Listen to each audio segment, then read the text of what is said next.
हलक में शराब, जिस्म में ताकत और सामने मिमियाती सी बीवी हो तो कौन मर्द होगा जो 2-4 झापड़ ना रसीदे, 150 गालियों का खजाना ना लुटाए, 2-4 पैग पी के आराम से सो जाना मरगिल्ले शहरी मर्दों को भाता होगा। पर अपने गांव कस्बे में ऐसा कोई करे तो थू ससुरे की औकात पर। भला काहे की मर्दानगी ठहरी कि 15 रुपल्ली दारू में उड़ाओ, मुंह कड़वा करो और गिरते पड़ते आ जाओ चुपचाप घर। तो फिर दारू का फायदा क्या है? बंदा जब तक मोहल्ले टोले के लोगों की माँ बहन एक ना करे, अपने दुश्मन को युद्ध के लिए न ललकारे, घर में आकर बीवी बच्चों को 5-7 मर्तबा कूट काट न ले, तब तक मजा ही क्या। अपने कस्बे में मर्द लोगों के दारू पीने का स्टाइल यही है। रामू की गिनती तो अच्छे भले मर्दों में होती है। आज शाम भी वह अपने कुछ गमों को गलत करता मोहल्ले टोले को प्रसाद बांटता घर पहुंचा तो सामने पड़ गई मूर्ति। बस फिर क्या था,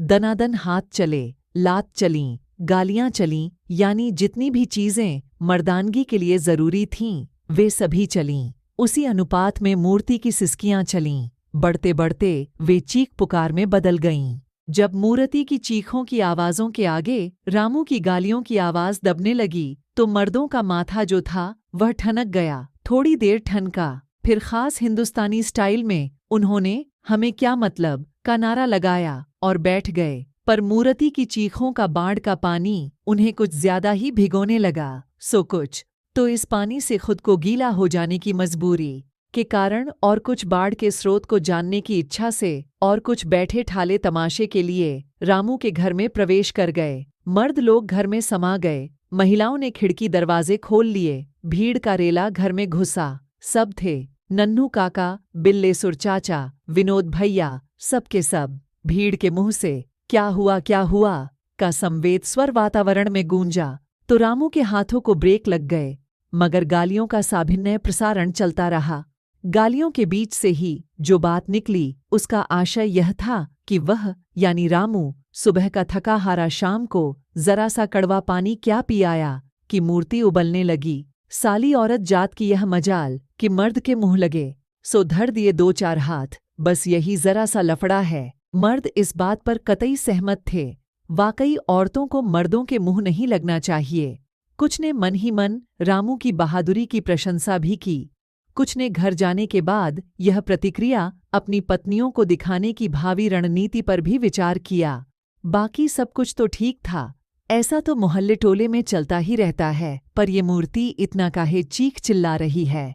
कुछ बुजुर्गों का ध्यान इस ओर गया कि मूर्ति की आंखों से आंसू और होठों से सिसकियों के अलावा सिर से भी खून जैसा कुछ बह रहा है। सो अब वे कुछ गंभीर हुए। अब तो वाकई कुछ करना था। सो किया गया, बाकायदा किया गया, यानी रामू को खूब डांटा गया। भविष्य में हाथ पैर चलाते समय सिर बचाने की हिदायत दी गई। अभी इधर वह डांट फटकार का कार्यक्रम चल ही रहा था कि किसी भली मानुषी ने पड़ोस के मोहल्ले में रहने वाली मूर्ति की माँ को खबर दे दी। बुढ़िया घर में अकेली थी, सो अकेली ही दौड़ती चली आई।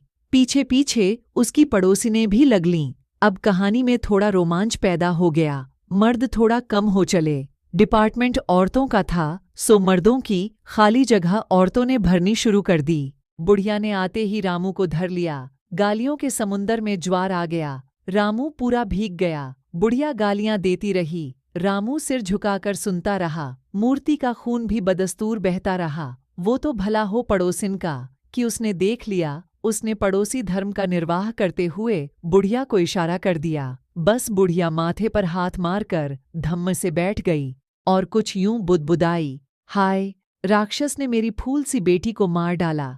अब तो इसे थाना जेल ही कराऊंगी। अब नहीं छोड़ूंगी इसे।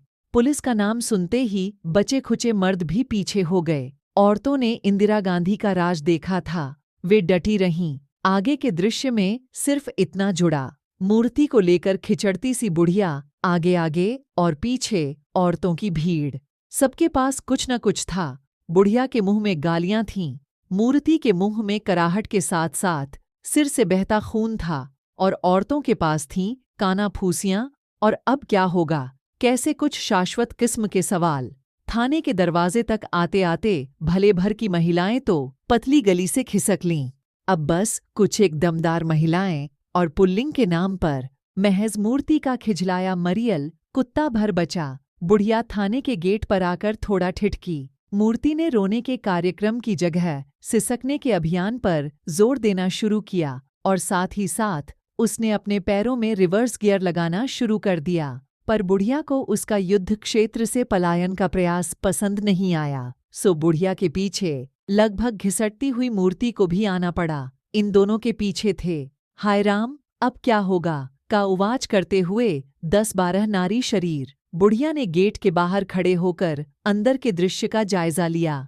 थाने का दृश्य काफी मनोहारी था। रात्रि का समय था। बल्ब की रोशनी में मेज के पीछे बैठे थानेदार की मूछें दूर से नजर आ रही थीं और मूछों के ठीक सामने पड़ी सोमरस की बोतल भी। थानेदार की आंखें लाल थीं, मुंह से धुआं निकल रहा था। लगता था कि जड़ से मिटाने के लिए क्राइम की सारी आग वह पी बैठा था, अब सिर्फ धुआं निकाल रहा था। उंगलियों में दबी सिगरेट तो महज एक बहाना थी। थाने के कोने की एक बेंच पर जहां थोड़ी रोशनी कम थी, वहां पहले बोतल दिखाई दी, उसके साथ ही 4 गिलास, 4 जोड़ी हल्की मूछें और उनके नीचे कुछ बीड़ियां। मतलब यहां अपराध निवारण का जोर थोड़ा कम था। वैसे भी सिगरेट बीड़ी का अंतर प्रोटोकॉल का सवाल था। इस दृश्य को देखकर बुढ़िया बहुत प्रभावित हुई, सो उसने गेट पर खड़े संतरी को दीवानजी राम राम की भेंट प्रदान की। संतरी ने पहले बुढ़िया देखी, बुढ़िया के कपड़े देखे, पीछे की भीड़ देखी।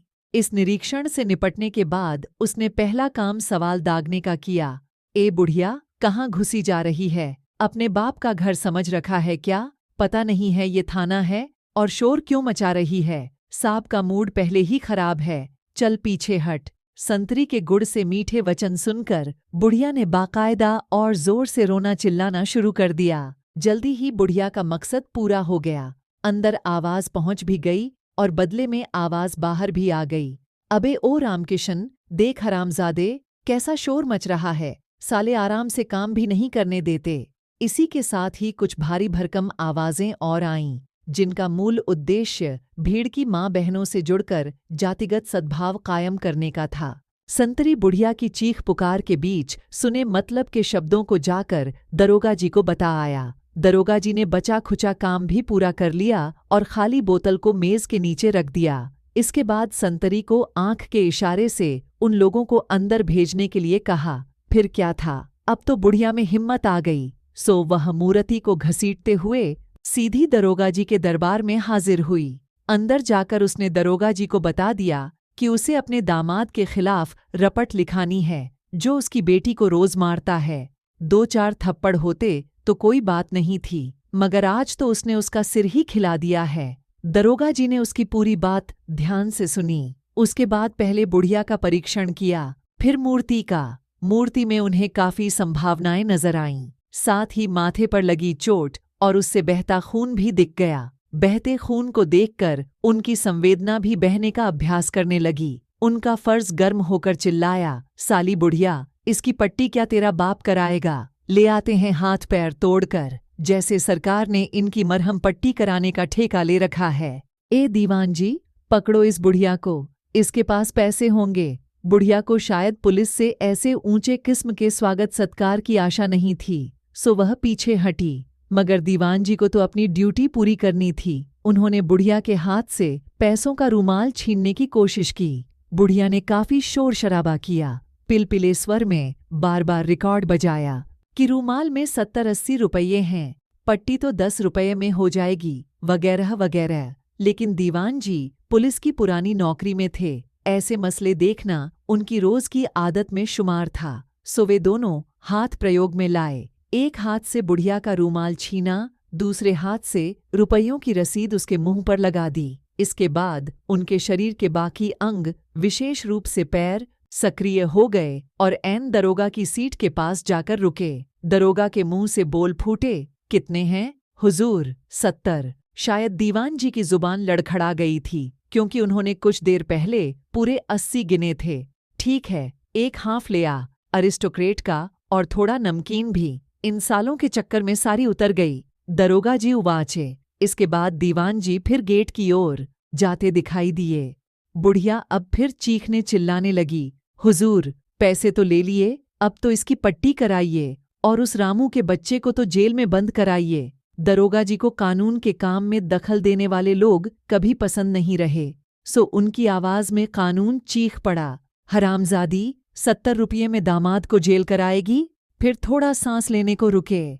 इसी अंतराल में उन्हें मूर्ति के प्रति अपना कर्तव्य याद आया, सो इस बार उनके मुख से सीधा कर्तव्य निकला, इस लड़की को यहीं छोड़ जा, इसकी मरहम पट्टी कराएंगे, इसकी जांच होगी, इसका बयान लिया जाएगा, तभी इसका घरवाला गिरफ्तार होगा।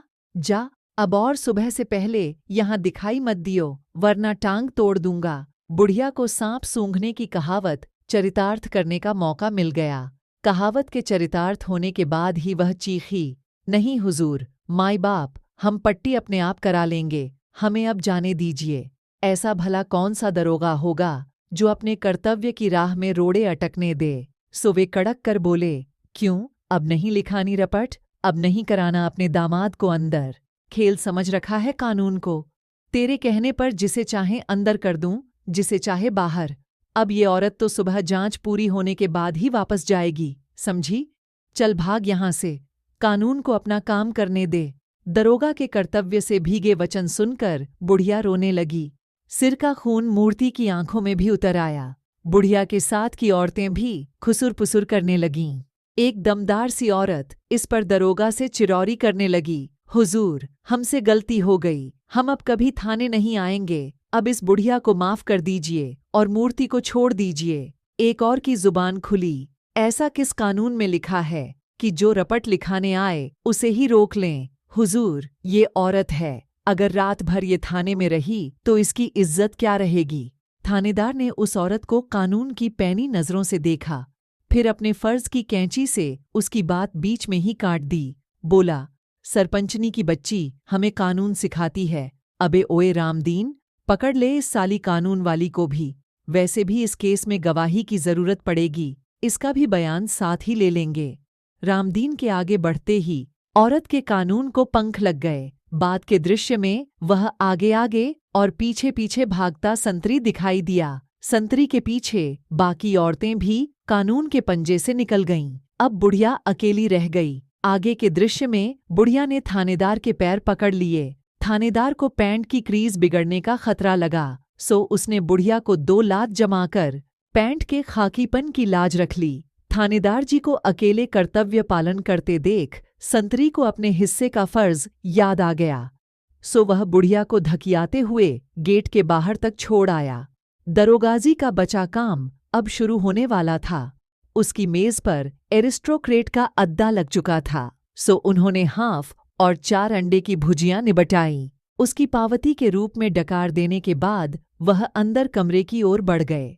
वहां कमरे में 2 सिपाही मिलकर मूर्ति को बयान देने को तैयार कर रहे थे, मगर मूर्ति थी कि बयान देने के नाम पर चीख चिल्ला रही थी, सो उसके मुंह में उसकी साड़ी का पल्लू ठूंस दिया गया। दरोगाजी को अफसोस था कि लोग कानून का सहयोग नहीं करते, पर उसे तो इस असहयोग के बाद भी कानून का काम करना था। सो वरिष्ठता क्रम में पहले उसने मूर्ति का बयान लिया, उसके बाद दीवान जी और सबसे बाद में सिपाहियों का बयान लेने का नंबर आया। रात भर मूर्ति का बयान चलता रहा। मूर्ति के सिर से खून बहता रहा। मूर्ति के सिर की मरहम पट्टी कानूनन हो भी नहीं सकती थी। आखिर सबूत को नष्ट कैसे किया जा सकता था? बयान देते देते सुबह तक मूर्ति नहीं रही, सिर्फ सबूत रहे। उन्हीं सबूतों के आधार पर पुलिस ने मूर्ति के पति को गिरफ्तार कर लिया। दोपहर के अखबारों में एक खबर छपी कि शराब के नशे में रामू नाम के एक व्यक्ति ने अपनी पत्नी मूर्ति का खून कर दिया।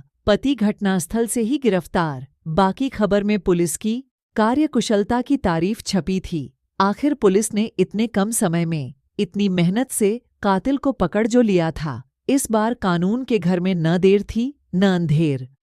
ऐसी ही रोचक और ज्ञानवर्धक कहानियों के लिए हमारे चैनल को सब्सक्राइब जरूर करें। धन्यवाद।